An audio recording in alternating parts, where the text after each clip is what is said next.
नमस्कार, मी कोमल.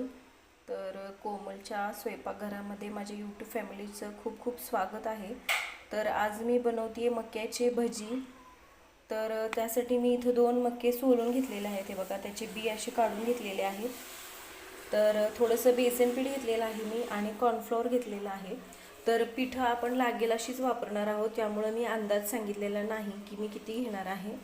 थोडंसं ओलसर जर आपल्याला हे कॉर्नफ्लॉवरचं भजीचं पीठ वगैरे वाटत असेल तर थोडंसं आपण त्याच्यामध्ये पीठ ॲड करू शकतो. त्यासाठी मी सुरुवातीला थोडीच पीठं घेतलेली आहेत. जर लागलं तर मी आणखीन पीठं घेणार आहे. आणि आणखीन साहित्य घेतलेलं आहे ते म्हणजे लसूण घेतलेला आहे, कढीपत्ता, बारीक चिरलेली कोथिंबीर, 1 कांदा बारीक चिरून घेतलेला आहे, हिरवी मिरची आणि आल्याचा छोटासा तुकडा. चला तर मग रेसिपीला सुरुवात करूया. अगदी स्टेप बाय स्टेप मी ही आजची जी भजी आपण बनवते त्याची रेसिपी दाखवते. तर व्हिडिओ अजिबात स्किप न करता पूर्ण व्हिडिओ पहा, म्हणजे तुम्हाला रेसिपी लक्षात येईल आणि रेसिपी अजिबात चुकणार नाही. सुरुवातीला इथं मी मिक्सरचं भांडं घेतलेलं आहे. मोठंवालं मिक्सरचं भांडं मी घेतलेलं आहे. याच्यामध्ये मी टाकणार आहे हिरवी मिरची, आल्याचा तुकडा, लसूण आणि कढीपत्त्याची पानंसुद्धा आपल्याला याच्यामध्ये टाकायची आहे, म्हणजे कढीपत्त्याच्या पानामुळे आणखीन छान टेस्ट येते भज्यांना. सुरुवातीला मी हे मिक्सरला बारीक करून घेणार आहे. हे बघा, मी हिरवी मिरची वगैरे मिक्सरला बारीक करून घेतलेली आहे. आता आपल्याला काय करायचं आहे, हे जे आपण मक्याचे बी काढून घेतलेले आहेत, म्हणजे हा जो मका आहे ते मी या मिक्सरच्या भांड्यामध्ये काढून घेणार आहे.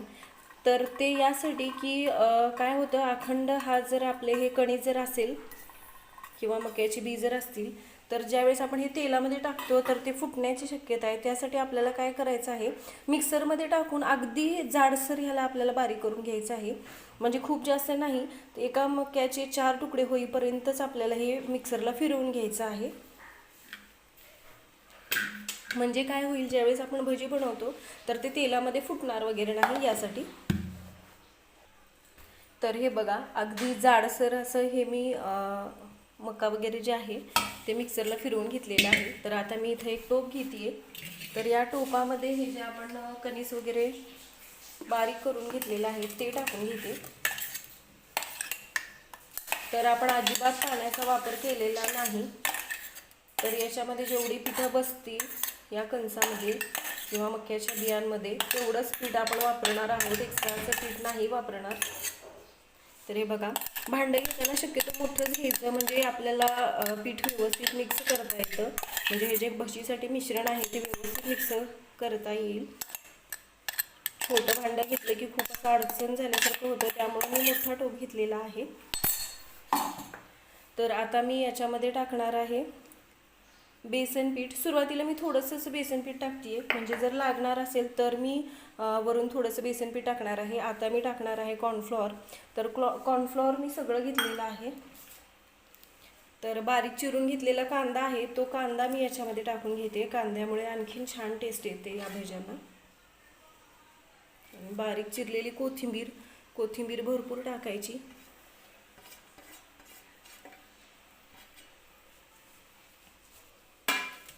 आता याच्यामध्ये आपल्याला टाकायचं आहे सुके मसाले.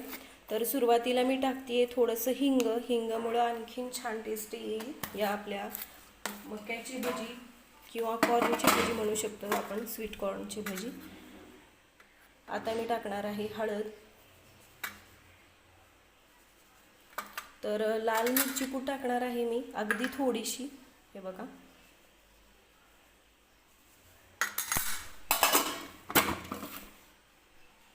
हे बघा, मी थोडासा ओवा सुद्धा घेतलेला आहे. तो ओवा जो आहे तो असा हातावरती चोळून घ्यायचा आहे आणि तो या पिठामध्ये आपल्याला टाकून घ्यायचा आहे.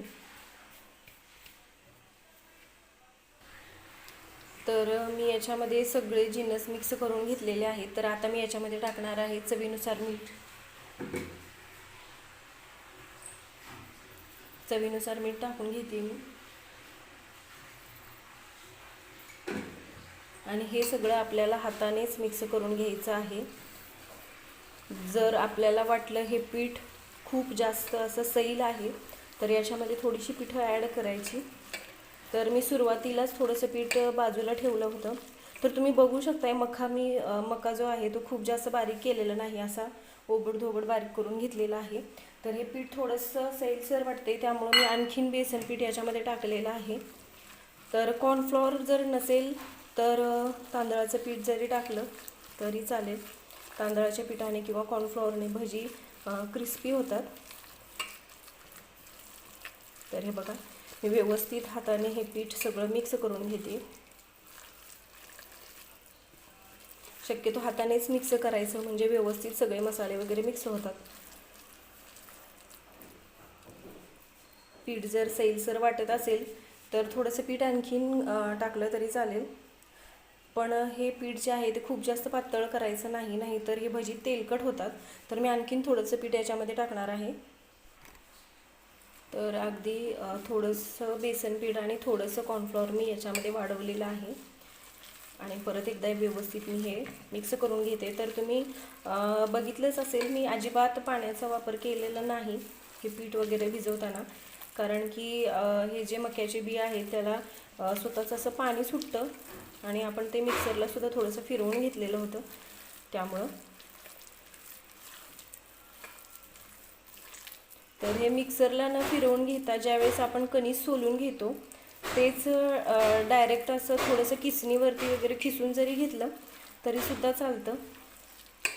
पण मी अशा पद्धतीनं मिक्सरला बारीक करते, थोडंसं जाडसर असं, म्हणजे भजी छान बनतात. तर हे बघा, हे पीठ तयार झालेलं आहे. तर मी कढईमध्ये तेलसुद्धा गरम करायला ठेवलेलं आहे.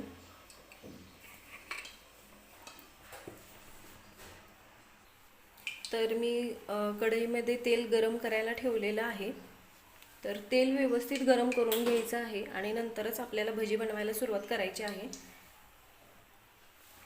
तर तेल गरम झालेलं आहे की नाही ते चेक करण्यासाठी मी थोडंसं पीठ याच्यामध्ये टाकून घेते. तर हे बघा, ते लगेच वरती येते पीठ, याचा अर्थ तेल व्यवस्थित गरम झालेलं आहे. भजी बनवताना तेल व्यवस्थितच गरम करून घ्यायचं. तर आता मी याच्यामध्ये भजी सोडून घेणार आहे. तुम्ही तुमच्या आवडीनुसार हव्या त्या आकाराचे किंवा म्हणजे लहान किंवा मोठे भजी बनवू शकता. तर मी मीडियम साईजचे भजी बनवते, खूप मोठे नाही किंवा खूप छोटेसुद्धा नाही. तर जितके बसतील तितके भजी मी याच्यामध्ये सोडून घेते.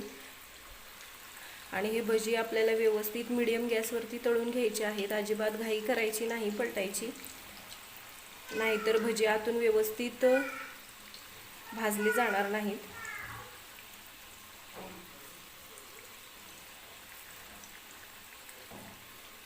तर हे बघा, मी भजी तेलामध्ये सोडून घेतलेले आहेत. तर व्यवस्थित हे भजी एका बाजूने सुरुवातीला तळून घ्यायचे आहेत आणि नंतरच भजी पलटायचे आहेत. तर एक बाजू तळलेली आहे, तर हे भजी मी अलगद पलटी करून घेते. तेलामध्ये भजी सारखी अलटीपलटी करायची नाहीत, नाहीतर भजीला तेल धरतं. तर आणखीन एक छोटीशी टीप आहे, भजी वगैरे ज्यावेळेस आपण बनवतो किंवा पुरी वगैरे बनवतो तर ते तेलकट होऊ नये त्यासाठी तेलामध्ये थोडंसं मीठ टाकायचं, अगदी थोडंसं.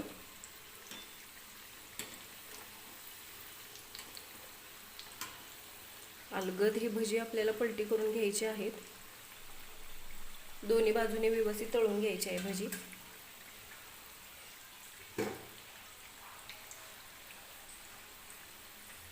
तर हे बघा, अगदी चिमटभर मी मीठ टाकते तेलामध्ये.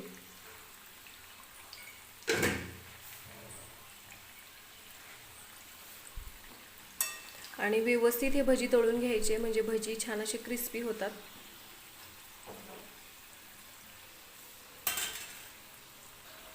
तर हे बघा, भजी व्यवस्थित तळलेले आहेत. तर हे मी आता एका ताटामध्ये काढून घेते. भजी तेलातून काढताना व्यवस्थित तेल निथळून घ्यायचं आणि मगच ते भजी ताटामध्ये वगैरे काढायचे. तर हे भजी अगदी क्रिस्पी झालेले आहेत. तुम्ही आवाजावरून बघू शकत असाल की छान असा आवाज येतोय या भज्यांचा. स्वीट कॉर्न भजी किंवा मक्याची भजी काहीही म्हटलं तरी चालेल. तर हे बघा, मी या ताटामध्ये हे भजी काढून घेते आणि अशाच पद्धतीनं हे सगळे भजी मी बनवून घेणार आहे। तेल व्यवस्थित निथळून घ्यायचं आणि मगच भजी ताटामध्ये काढायची।